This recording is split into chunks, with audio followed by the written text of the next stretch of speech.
Tua Tagovailoa stood there on Wednesday, the same calm face that's carried Miami's hopes for years now. But this time it looked different. Maybe the calm was forced. Maybe it was the kind that hides a fire that's been burning too long. He faced the cameras, the questions, the weight of his own words from Sunday night. That brutal 29-27 loss to the Chargers still echoing in everyone's heads.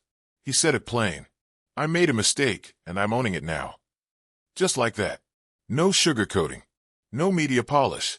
You could almost feel the room stiffen, like everyone was waiting for him to trip again. Because when your quarterback, the supposed heartbeat, the one who keeps the locker room breathing, takes a shot at his teammates, it cuts deeper than a bad play call or a missed throw. It's personal. And Tua knew that. He said he'd talked with the team, the leaders, the guys who hold the locker room together when things get ugly. They know where I stand, he said. They know my intention was good. But what does good intention even mean after a loss like that? When you're 1-5, and the locker room feels like it's leaking air. On Sunday, he'd stood at the podium after another wobbly outing. 11 touchdowns, 7 interceptions so far this season, 1,213 passing yards.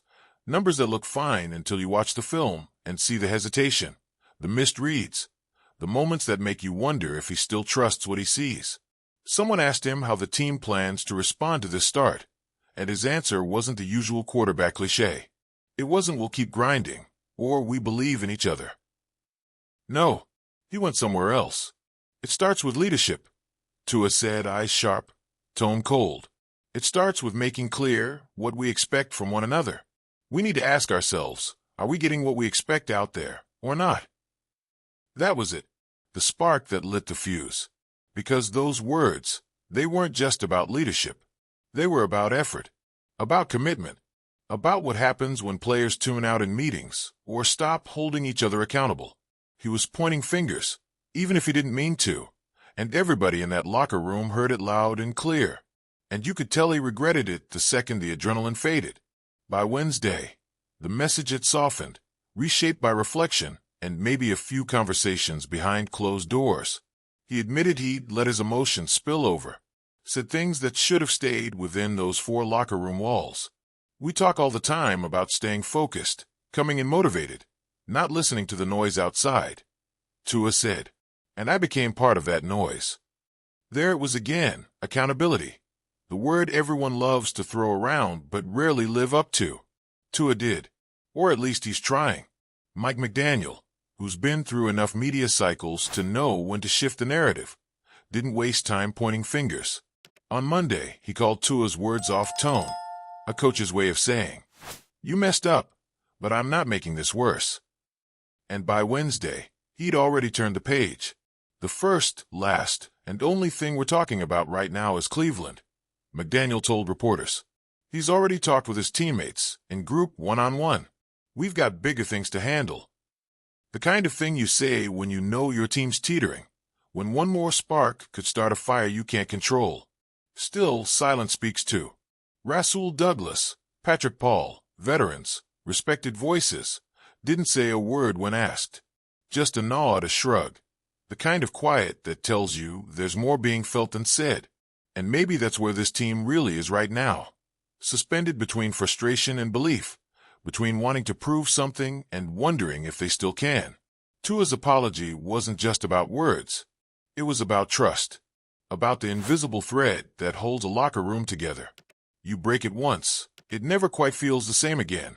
Not unless something real happens to stitch it back up. But you can't deny this. There's something human about it all.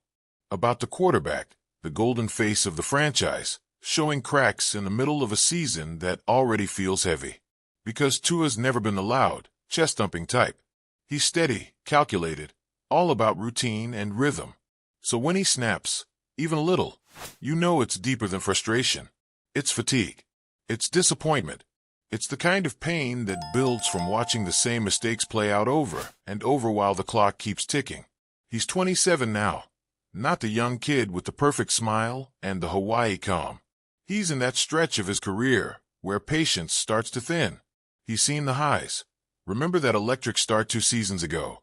The MVP whispers, the deep shots to Tyreek that made defenses panic. That felt like destiny. But then came the concussions, the missed time, the constant questions about durability, leadership, ceiling. Always the same noise. And maybe that's why Sunday hit differently. Because this wasn't just about losing to the Chargers.